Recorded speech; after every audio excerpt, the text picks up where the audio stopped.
Why Utah's SESD power company is likely to do a 60 to 80% rate increase in 2025 and then another 40 to 80% rate increase come 2026. I would go take a look at those videos because those videos specifically talk about two huge assets that are coming online literally as we speak right now. Right here, right now, the chicken farm, it's got 800,000 chickens, is coming online. SESD took our low cost, our cheap power, and is already committed to giving all of that power away so that it could provide commercial rates to these assets coming online. So there's the chicken farm, there's the Kilgore hot plant that's coming online. If you factor it all in, SESD has 4,128 customers, and of those customers during the summer, they buy 2,000 customers worth of power on the open market. And the open market is whoever writes the fattest check gets it. So net, the cost of power on the open market has gone up 199%. Is all the different utilities and places throughout the state, throughout the western part of the United States, are all short on power. Therefore, everybody's bidding higher and higher prices to be able to obtain that power. So what's happening is you saw that we have enough power to cover 2,000. That's more than 2,000 customers have been promised. The equivalent of 2,000 customers have been promised 100% of the power that you've been using to help keep your rates down have been allocated to these two commercial facilities. In the last video, I talked about how Amazon is coming online. The thing is if you build on SESD's grid, in spite of the fact that they do or they don't have the power or whatever it is, they have to service it because it's set up as a monopoly. So in this particular case, they will service it because it is a monopoly. So when Amazon comes online, can SESD walk away from it? Nope. They've got to be able to serve it. They have to be able to provide the power. The challenge that we have comes back to this slide right here. So historically, Utah has kind of been the mecca.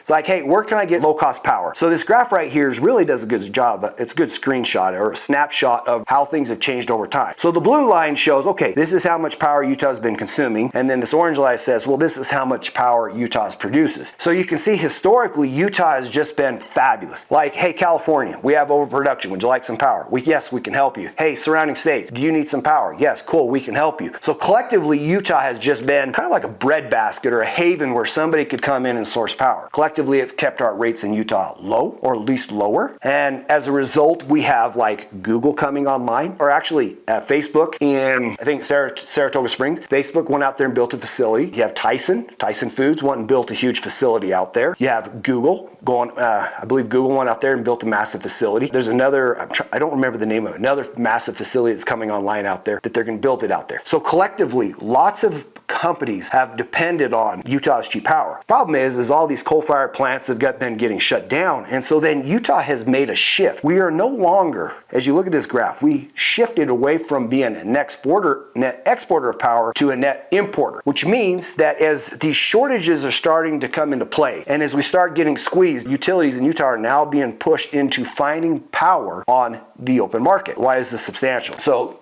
for example, on SESD in 2022, we lost our coal-fired plant. What that had the effect of doing is by the time 2023 come around, very first bill we got, it was in March. That's when you see the very first rate increase that hit. That was a 96% rate increase in the cost of your power. Rather than make you go find it, take a look at it. This bill right here, 2021, it used almost 3,000 units of power. It's $319 for that bill. Then we come into 2023. This is 3,122 units of power, but instead of being close to 319, this came in at $679.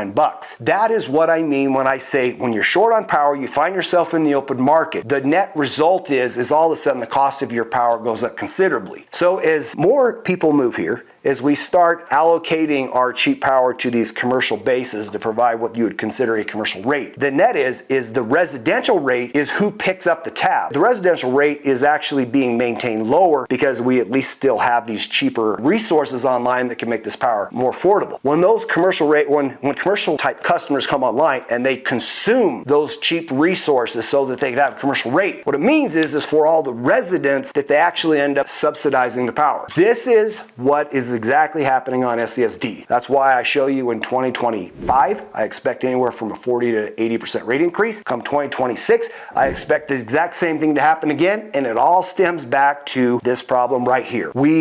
have been turning off coal-fired plants. It has shifted our energy profile, our cost profile from low-cost sources such as coal-fired plants into more expensive type sources, or at least shortages. The shortages are then driving more people into open market. People on open markets, like whoever writes the fattest check, you get the blessing of the power. So how do you short step this? Probably one of the easiest way is if you put solar on your house, you put batteries on it, because you can at least control what happens within your own docile domain, house, whatever. You can control what happens there. I cannot control if SESD gives away your power. I can't control that. They can't control if somebody comes and builds on their grid or within their service area and has demand for power, because they have to fulfill it. So those things are not out. Those are outside our control. What is inside our control is how we take and we operate our own household and how we can control our own costs. So that was part 3 in the 3-part series of what's driving these rate increases. Feel free to go to AskSolarMike.com, check it out. If we can figure out how to put solar and battery on your house, we can figure out how to sidestep a lot of these problems.